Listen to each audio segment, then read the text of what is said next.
লেখক তুষ্ণিক ঘোষের একটা দিন একা একা। ফোনটা এসেছিল ভোর রাতে। ঘুম চোখে স্ক্রিনে দেখল রীতা কাকিমা। নম্বরটা এখনো সেভড আছে। স্ক্রিনের হালকা আলোতেই দেখল বিদিশা পাশে গভীর ঘুমে আচ্ছন্ন। বিছানা থেকে উঠে দরজাটা আলতো করে খুলে আবার আওয়াজ না করে ভেজিয়ে লিভিং রুমে সোফায় বসলো মিতালি। হ্যালো রীতা কাকিমা, এত ভোরে? মিতু? হাউ হাউ করে অপর প্রান্তে কাঁদছিলেন রীতা কাকিমা। বেশ কিছুক্ষণ পরে বললেন, মিতু, রূপ আর নেই। মিতালি ফোনটা ধরে চুপ করেছিল। বিশ্বাস হচ্ছে না। এই তো পরশুও দিল্লি আসার সময়ও প্লেনে বসে কথা হলো। রূপসা ফোন করেছিল, আজ হসপিটালে ভর্তি হচ্ছি রে, কাল সিজার করবে। তখনই এয়ার হোস্টেস অ্যানাউন্স করতে লাগলো। কি করে? সম্বিত ফিরে পেয়ে কোনো রকমে বলল মিতালি। অপর প্রান্ত তখনও কেঁদে চলেছেন। রক্ত বন্ধ হলো না রে, 3 বোতল দিয়েও। বাঁচানো গেল না মেয়েটাকে আমার। বাচ্চাটা? মিতালি অস্ফুটে বলল, এনআইসিইউতে, ওটারও কিছু কমপ্লিকেশন আছে বলল। কাকিমার কান্না কিছুটা ধরেছে মনে হলো। কথাগুলো এবার পরিষ্কার শোনালো। আর পবনদা? বেচারা খুব ভেঙে পড়েছে রে, রূপের পাশেই বসে আছে। কাকিমা আবার কাঁদতে লাগলেন। আচ্ছা রাখি রে, আরো ফোন করতে হবে। ভাগ্যিস তোর কাকু আর বেঁচে নেই। কাকিমা এবার ডুকরে কেঁদে উঠলেন। লোকটা এই শোক নিতে পারত না। ফোনটা রেখে দুহাতে চুলটাকে হাত খোপা করে মুখ দুহাতে ঢেকে কিছুক্ষণ বসে থাকলো মিতালি।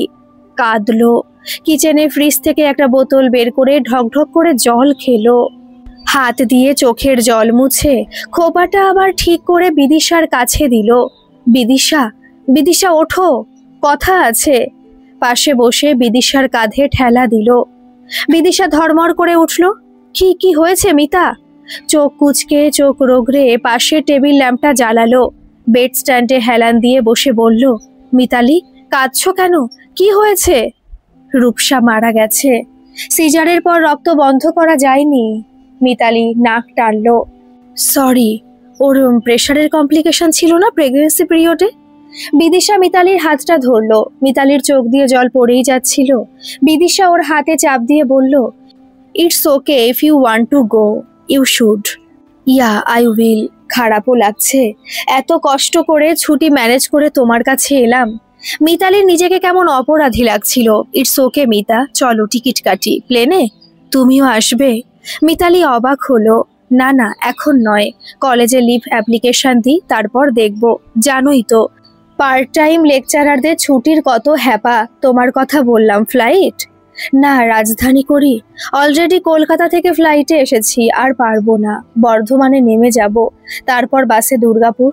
একটু হাসলো মিতালি। জানোই তো আমি নার্স, ডাক্তার নই। বিদিশা হেসে উঠে মিতালির ঠোঁটে গভীর চুমু দিল। বর্ধমান স্টেশনে নেমে মিতালি ফোন করলো পবনদাকে। রূপসার দেহ তখন পৌঁছে গেছে দামোদরের তীরে। এসে কি করবে মিতালি? একবার শেষবারের মতো। সেই জন্যই তো কাকিমাকে কালকে কাজ শেষ করতে বারণ করেছিলাম। মিতালি বলতে পারলো কোনো রকমে কষ্ট করে। ট্যাক্সি করে নাও তাহলে, আগে দুটোই বডি আছে। ওকে। মিতালির আবার কান্না পেল। রূপসা বডি হয়ে গেল কত তাড়াতাড়ি। রূপসার বডি চুল্লিতে ঢুকে গেলে মিতালি পবনদাকে বলল, কাকিমা তোমার মা হসপিটালে। বাচ্চাটা কি যেন এনআইসিইউতে না? ওরা বাইরে বসে। আমি কি যাব ওখানে? মিতালি বলল, এই অবস্থায় না গেলেই ভালো। তুমি বরং রূপের বাড়ি গিয়ে ফ্রেশ হও, আমার কাছে চাবি আছে, তারপর না হয়। পবন উদাসভাবে বলল, ঠিক আছে। মিতালি ফোন করে জানালো রীতা কাকিমাকে। ফ্রিজে কিছু পাউরুটি আছে, খেয়ে নিস মিতু, রীতা কাকিমা বললেন। আবার একটা ট্রেকার ভাড়া করে সিটি সেন্টারে রূপসার বাড়ি এলো মিতালি। এই বাড়ি ওর চেনা। নার্সিং পড়ার সময় ছুটি ছাটায় কতবার এসেছে। রূপসার ঘরে ঢুকলো, একই রকম আছে। খাটটা জানলার ধারেই, আলমারিটা খাটের পাশে, তারপর আলনা। অ্যাটাচ ওয়াশরুমে দরজার পাশে আর্টিফিশিয়াল ফুলের গাছটাও। কিন্তু দেওয়ালে রূপসা মিতালির ছবিটা নেই। কলেজের গ্রুপ ফটোটা যদিও রয়েছে, রূপসা মিতালির ছবির জায়গায় পবনদা রূপসার বিয়ের ছবি। ছবিটাতে ধুলো পড়েছে কি? মিতালি হাত দিয়ে মুছলো ছবিটা। ওয়াশরুমে ঢুকলো ফ্রেশ হতে। কলেজে রুমমেট ছিল ওরা। আরও 2 জন ওই রুমেই থাকতো। 2004 বর্ধমান নার্সিং কলেজের গার্লস হস্টেল, ফার্স্ট ইয়ার। ছোটখাটো গোলগাল চেহারা রূপসাকে দেখে ভালোই লেগেছিল। মেয়েটা সবসময় কথা বলে চলতো, টক টক টক টক করে। হাত নাড়াতো, মাথা ঘোরাতো, ঝাঁকাতো, নাড়াতো, বেশ মিশুকে। জানলার ধারের খাটটা নেবার জন্য মিতালিকে বলেছিল, হাড়ের ওপর চর্বির পরতগুলো দেখেছিস তো? শুধু ফ্যানের হাওয়া ভেদ করবে না, এক্সট্রা হাওয়া চাই, আমাকেই বেডটা নিতে দে। মিতালি না হেসে পারেনি। কলেজে শুভময় যখন প্রপোজ করলো মিতালিকে, কি বলবে ভেবে পেল না। ছেলেটা লম্বা, ঢ্যাঙা, চোখে পুরু চশমা। আমি কিন্তু এইসব কাফেলা পছন্দ করি না, আর সবে তো 2 মাস হলো আমাদের দেখা। মিতালি বেশ একটা গাম্ভীর্য এনে বলেছিল শুভময়কে। হ্যাঁ, সেই জন্যই তো। দেখো, আমাদের কাছে এখনো 4 বছর সময় একে অন্যকে জানার। শুভময় যেন লুফে নিয়েছিল মিতালির কথা। একটু স্পেশাল বন্ধুত্ব করতে দোষ তো নেই। রূপসার সঙ্গে হস্টেল থেকে একসঙ্গে বেরোলেও কলেজে শুভময়ের পাশেই বসতো মিতালি, কিন্তু চোখ কান পড়ে থাকতো রূপসার বেঞ্চে। রূপসা আর আশা হাত মাথা নেড়ে কি বলছে শোনার চেষ্টা করত। শাওয়ারটা চালালো মিতালি। রাজধানী হোক বা প্লেন, জার্নি করে এসে ধারা স্নান না করলে ফ্রেশ লাগে না। ফ্রিজ থেকে পাউরুটি বের করলো মিতালি।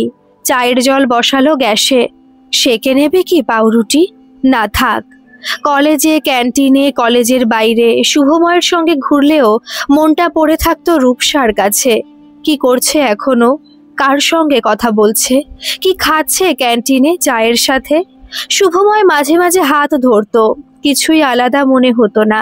অথচ হস্টেলে রূপসাকে পেন, বই খাতা দেওয়ার সময় যে হাতে হাত লাগতো, শিহরণ খেলে যেত সারা শরীরে। অদ্ভুত এক ভালো লাগা।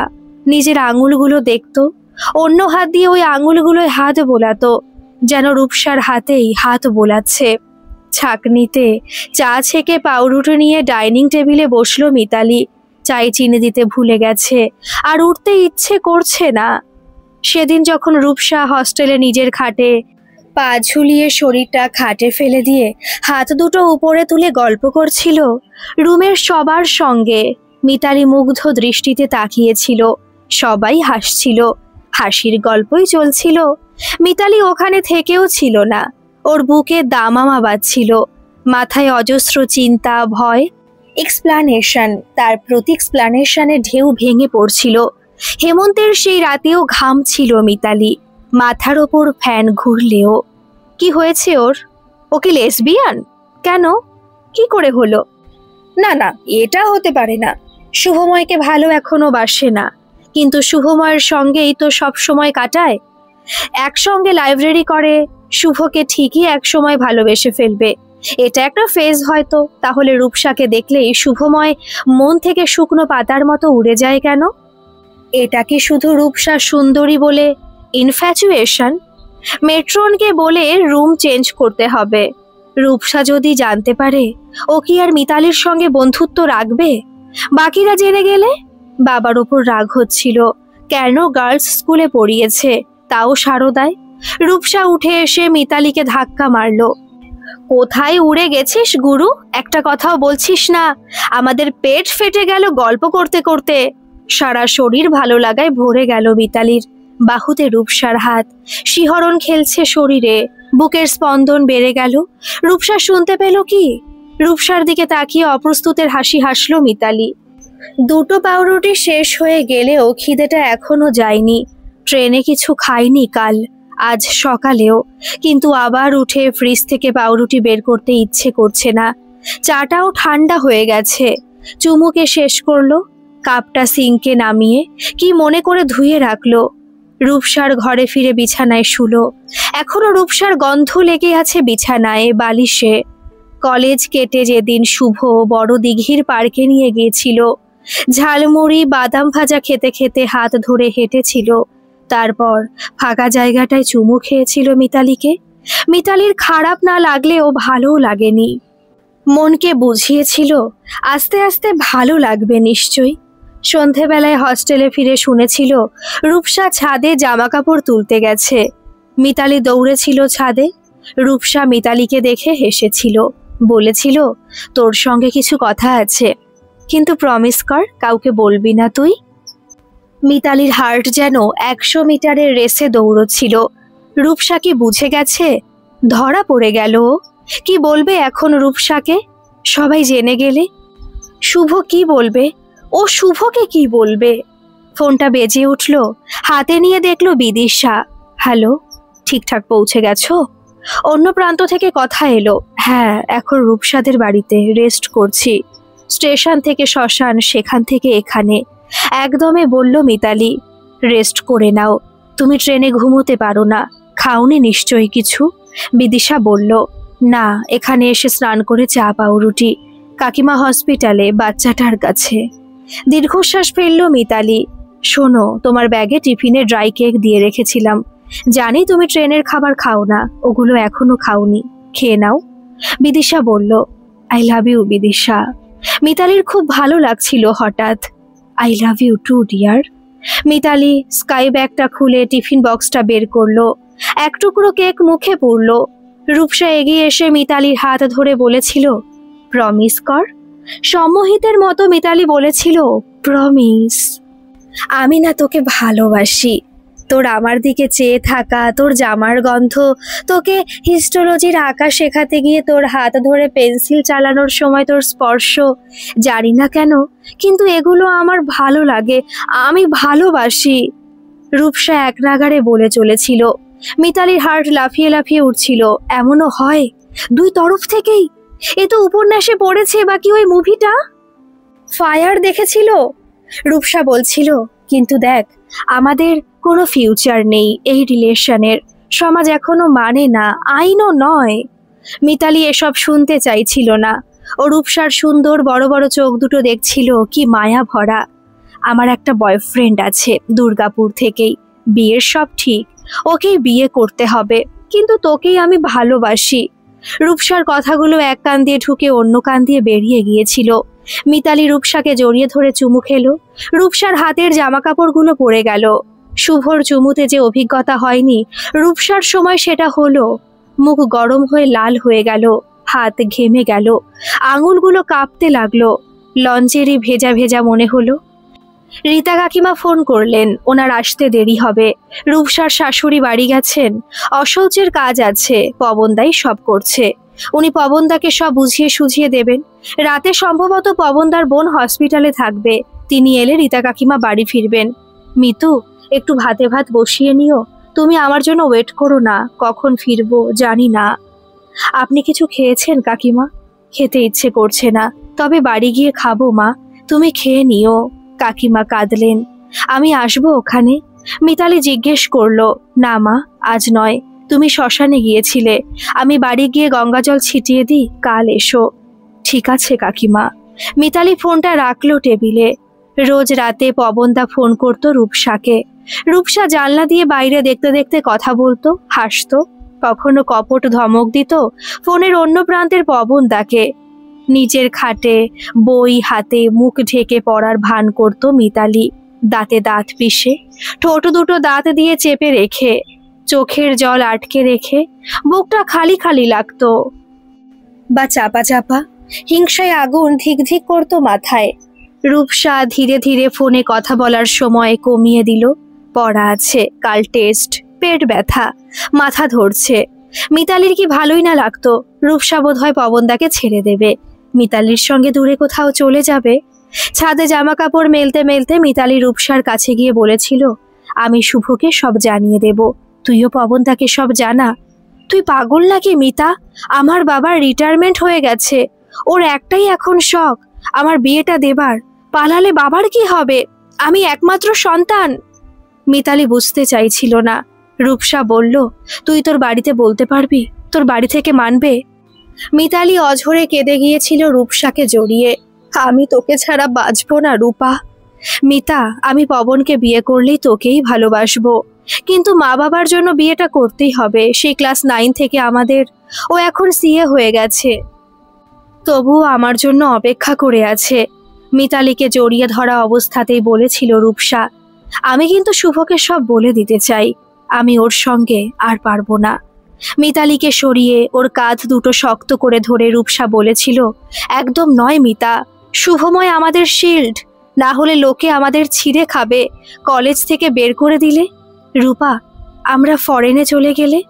হ্যাঁ তা হয়, দুবাইতে শুনেছি নার্স লাগে। সেদিন কলেজে যায়নি ওরা, সারা সকাল ছাদেই ছিল। হস্টেলের সবাই কলেজ চলে গেলে ওরা রুমে ফিরেছিল। মিতালির খাটটা একটু চওড়া ছিল। বিকেলে সবাই ফেরার আগে কমন বাথরুমে বেডশিট অনেকক্ষণ ধরে কেচে নিজেরা স্নান করে নতুন বেডশিট পেতেছিল। চায়ের জল ফুটে গেছে। দুধ ঢেলে ছেঁকে বেশ বড় কাপে অনেকটা চা নিয়ে, মনে করে চিনি নিয়ে, বিদিশার দেওয়া কেক নিয়ে ডাইনিং টেবিলে বসলো মিতালি। বিএসসি নার্সিং অনার্স শেষ হলে ডিগ্রি নিয়ে যে যার বাড়ি ফিরল। মিতালি গ্রাজুয়েট হয়ে যতটা না আনন্দ পেয়েছিল, রূপসাকে ছাড়তে তার অনেক বেশি কষ্ট পেল। ঠাকুরপুকুরের ফ্ল্যাটে ফিরে দিন কাটতো না। এদিক ওদিক চাকরির চেষ্টা চলতো। রাত 9টা কখন বাজবে তার অপেক্ষাও। রূপসা দুর্গাপুরের কোনো বেসরকারি হসপিটালে চাকরি পেয়েছিল। একদিন বলল, মিতা কলকাতা আসছি বিয়ের শপিং করতে। রূপসা রীতা কাকিমা মিতালিদের ঠাকুরপুকুরের বাড়িতেই উঠেছিল। রাতে মিতালি রূপসাকে বলল, অরেঞ্জ কালারের বেনারসি কিনিস, তোকে অরেঞ্জ দারুণ মানায়। আনমনে চায়ের কাপে চুমুক দিতে গিয়ে মিতালি দেখল চা শেষ। উঠে কাপটা সিঙ্কে ধুলো। ফোন করলো বিদিশাকে, কলেজ থেকে ফিরেছ? এখনো রাস্তায়, যা জ্যাম আজকে, তুমি কি করছো? বিদিশার গলার সঙ্গে রাস্তার বিভিন্ন শব্দ কানে এলো। কেক খেলাম, কাকিমার আসতে দেরি হবে। ভাতে ভাত বসাবো, ঠিক আছে, রাতে কল করব, দুটো টিউশনি করাতে হবে এবার। চাল ভালো করে ধুয়ে জলে ভেজালো মিতালি। 4টে মাঝারি সাইজের আলু ঝুড়ি থেকে বের করে ধুয়ে কাটতে লাগলো ছুরি দিয়ে। বিয়েটা তোকে করতেই হবে, মিতালি বলেছিল। হ্যাঁ রে, কোনো উপায় নেই, বাবার হার্টের প্রবলেম ধরা পড়েছে, চাপ দিচ্ছে। রূপসা বিছানায় বসে দেওয়ালে হেলান দিয়েছিল। আমি কিন্তু শুভময়কে বলে দিয়েছি। কি বলেছিস মিতা? রূপসার চোখে আতঙ্ক। না রে, তোর কথা কিছু বলিনি, বলেছি আমি ওর সঙ্গে কম্পার্টেবল নয়, আমি লেসবিয়ান। কি বলল? বলল ফালতু কথা, আমার মাথায় ছিট, এটসেট্রা এটসেট্রা। তোর মা বাবা জেনে গেলে? রূপসা মিতালিকে নিজের কোলে শুইয়ে দিল। ওটাই ভয়। মিতালি একটা দীর্ঘশ্বাস ফেলল। তৃতীয় আলুটা কাটতে গিয়ে হাতটা কেটে গেল। সিঙ্কের জলে আঙুলটা রেখে ধুলো মিতালি। তারপর রূপসার ঘরে গিয়ে নিজের ভ্যানিটি ব্যাগটা থেকে ব্যান্ডেড বের করে লাগালো। অন্ধকার হয়ে এসেছে চারিদিক। সুইচ টিপে টিপে সব জায়গার লাইটগুলো জ্বালালো। আবার কিচেনের কুকটপে আলু কাটতে লাগলো। বিয়ের কার্ড এসেছিল পোস্টে। মিতালি এবার সত্যি ভেঙে পড়েছিল। রূপসা কি কোনোভাবে বিয়েটা ভাঙতে পারল না? ও তো শুভময়ের থেকে বেরিয়ে এসেছে। ন্যাশনাল রুরাল হেলথ মিশনে প্রি সিনিয়র পাবলিক হেলথ নার্সের চাকরিও পেয়ে গেছে। রূপসাও চাকরি করছে। তাহলে রূপসা কেন পারল না? রূপসা কি চাইনি? কিন্তু রূপসাও তো স্বপ্ন দেখেছিল মিডল ইস্টে মিতালির সঙ্গে পালিয়ে যাবার, বা কানাডায়। দুঃখে পাগল হয়ে ফোন করেছিল রূপসাকে। রীতা কাকিমা ফোন ধরেছিলেন। রূপ স্নানে গেছে, তোমার কি দরকার? বেশ কেটে কেটে বলেছিলেন কাকিমা। মিতালি ভেবেছিল সব বলে দেয়, কিন্তু আটকে গিয়েছিল। যদি কাকিমা মা বাবাকে জানিয়ে দেয়? রূপ ব্যস্ত, ওকে হসপিটালে বেরোতে হবে, ও তোমাকে পরে ফোন করে নেবে। কাকিমা ফোন কেটে দিয়েছিলেন। প্রেসার কুকারে 4টে সিটি হয়ে গেল। গ্যাসটা বন্ধ করলো মিতালি। বাসি বিয়ের পর শ্বশুর বাড়ি যাবার সময় মিতালিকে জড়িয়ে ধরে প্রচুর কেঁদেছিল রূপসা। কথা হয়েছিল এতে, এত বন্ধুত্ব দুই বোনের মধ্যেও হয় না। ঠাকুরপুকুরে ফেরার পর দিনগুলো সব একরকম হয়ে গেল। সকালে ওঠো, ফ্রেশ হও, রেডি হও, মায়ের তৈরি টিফিন খেয়ে অটো ধরো, আবার অটো বদলে স্টেশন, ক্যানিং, আবার ট্রেকার, প্রাইমারি হেলথ সেন্টার। দুপুর 1টায় বেরো, একইভাবে ঠাকুরপুকুর, তারপর ঘরে দরজা বন্ধ করে বালিশে মুখ গুজে কাঁদা। বাবা একদিন বললেন, মিতু কিছু একটা কর, তুই তো ছবি তুলতে ভালোবাসিস। মিতালি ফটোগ্রাফির কোর্স ভর্তি হলো। কাকিমা ফিরলেন রাত 9টায়। ভালো আছো তো বলে সোজা ওয়াশরুমে ঢুকলেন। মিতা, আমার ঘরের আলনা থেকে একটা নাইটি দাও না। নাইটি পরে বেরিয়ে সারা ঘরে মিতালির গায়ে গঙ্গা জল ছেটালেন। তুমি খেয়েছো? মিতালিকে চুপ থাকতে দেখে বললেন, চলো খেয়ে নি। মিতালি চুপচাপ মাথা নাড়ল। টেবিলে খাবার সময় কাকিমা বললেন, কি করো এখন মিতু? একটু হাসার চেষ্টা করে মিতালি বলল, সিনিয়র PHN ক্যানিং হেলথ সেন্টারে, আর ফটোগ্রাফি। বেশিরভাগটাই মডেলদের। উর্তিরা পোর্টফোলিও বানাতে বেশি ডাকে, মাঝে মাঝে কোনো ছোট ম্যাগাজিন ওদের থিমের জন্য ডাকে। মিতালি ভাত মুখে তুলল। বেশ ভালো। জানো তো, বিয়ের পর রূপকে চাকরি ছাড়তে হয়েছিল। ওর শাশুড়ি চাননি ছেলে সিএ, তার বউ নার্সে চাকরি করবে। কাকিমা ভাত খুঁড়ছিলেন। রূপ বলেছিল, তারপর যখন কনসিভ করছিল না, শ্বশুর বাড়িতে প্রবলেম হচ্ছিল, ওর ননদের বিয়ে হয়ে ছেলে হয়ে গেল, শাশুড়ি তখন খুব জ্বালিয়েছিল। কাকিমা নাক টানলেন, তবুও চোখ থেকে জল গড়ালো। তবে পবন সাপোর্ট করে গিয়েছিল। ওর কোনো বন্ধুকে ধরে আবার রূপকে কোনো হসপিটালে ম্যানেজমেন্টে ঢোকালো, যাতে বাড়িতে মায়ের সঙ্গে কম মুখোমুখি হয়। মিতালি কি বলবে ভাবছিল, ও এগুলো জানে সব। যদিও রূপসার সঙ্গে সব শেষ তখন। ও ফোন করাও ছেড়ে দিয়েছে। রূপসাই অ্যাভয়েড করা শুরু করেছিল। লোকজন বাড়িতে এসেছে, তোর পবনদার সঙ্গে বেরিয়েছি, পেট ব্যথা। একদিন গা জ্বালিয়ে দেবার মতো কথা বলেছিল রূপ। তোর পবনদার পিস্তুতো ভাইয়ের জন্য মেয়ে দেখা হচ্ছে, তুই ওকে বিয়ে করবি? তাহলে আমরা ছুতো ছাতায় আবার দেখা করতে পারবো। মিতালি এরপর আর কোনোদিন নিজে রূপসাকে ফোন করেনি। মিতালি, কাকিমার ডাকে সম্বিত ফিরল। কাকিমা, বিয়ে করবে না? না, আমার একজন পার্টনার আছে, বিদিশা, দিল্লিতে পার্ট টাইম প্রফেসর। এদেশে তো আমাদের বিয়েটা লিগ্যাল নয়, তাই বিয়ে করব না। তোমার বাবা মা, ওরা জানেন, সাপোর্টও করেন বা মেনে নিয়েছেন। বিদিশা ওর ছুটি ছাটায় আসে ঠাকুরপুকুরে, আমিও দিল্লি যাই। ইনফ্যাক্ট আমি এখন দিল্লি থেকেই আসছি। ভালো মা, সুখী থেকো।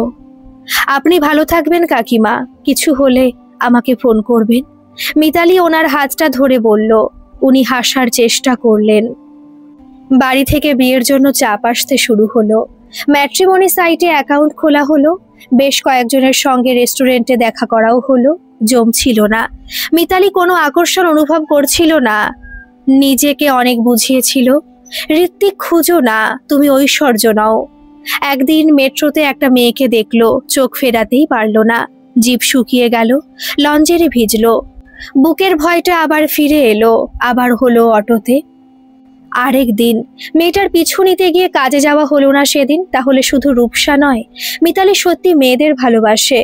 বাড়িতে বাবাকে সব গুছিয়ে বলল সেই রাতেই। তুমি বললে আমি বাড়ি থেকে চলে যাব বাবা, কিন্তু কোনো ছেলেকে বিয়ে করে দুজনের লাইফ ফেল করতে পারবো না। বাবা থম মেরে গিয়েছিলেন।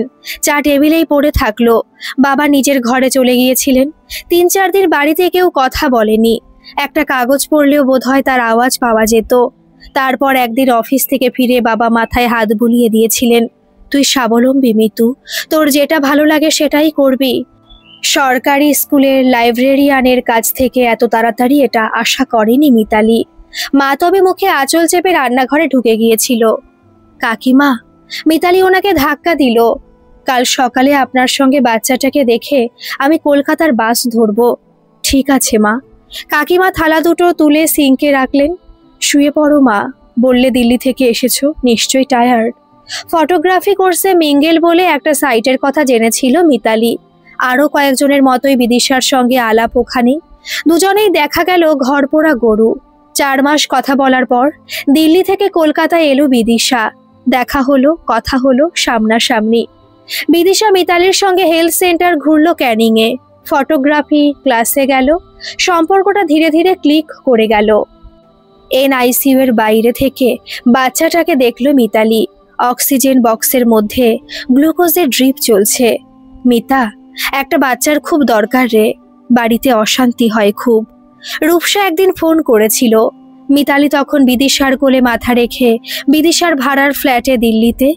তোরা IVF ট্রাই করছিস না কেন? মিতালি বলেছিল। এ তোমার এক্স না? বিদিশা বলেছিল। হ্যাঁ, তবে শুধুই এক্স। মিতালি বিদিশাকে চুমুতে চুমুতে ভরিয়ে দিয়েছিল। বাসে করে করুণাময়ী পর্যন্ত গেলে বাড়ি ফিরতে অনেক দেরি হয়ে যাবে। মিতালি দমদমে ড্রাইভারকে বলে নেমে গেল। মেট্রো করে টালিগঞ্জ, অটো ঠাকুরপুকুর। শরীর প্রচন্ড ক্লান্ত, বাড়ি গিয়ে লম্বা ঘুম দিতে হবে। Mitali calling bell টিপল। এত বড় সারপ্রাইজড কখনো হয়নি। দরজায় বিদিশা। চলে এলাম আজ সকালের ফার্স্ট ফ্লাইটে। 1 মিনিট, আঙুল কি করে কাটলো? মিতালি জড়িয়ে ধরল বিদিশাকে। মায়ের গলা ভেসে এলো, যা তাড়াতাড়ি ফ্রেশ হ, মেয়েটা সেই থেকে তোর জন্য ওয়েট করছে। মিতালি বিদিশার দিকে তাকিয়ে হাসলো। লিভিং রুমে বাবা বসেছিলেন। মিতু, বলছিলাম কি, তোর তো এখনো 5-6 দিনের ছুটি বাকি। দুজনে কাছাকাছি কোথাও ঘুরে আয়। বিদিশাও তো 1 সপ্তাহের ছুটি নিয়ে এসেছে। কি বাড়িতে বসে বোর হবি দুজনে। বিদিশা হেসে ফেলল। গল্পটি কেমন লাগলো অবশ্যই কমেন্ট করে জানাবেন, আর ভালো লাগলে একটা সাবস্ক্রাইব করে আমার পাশে থাকবেন। ধন্যবাদ।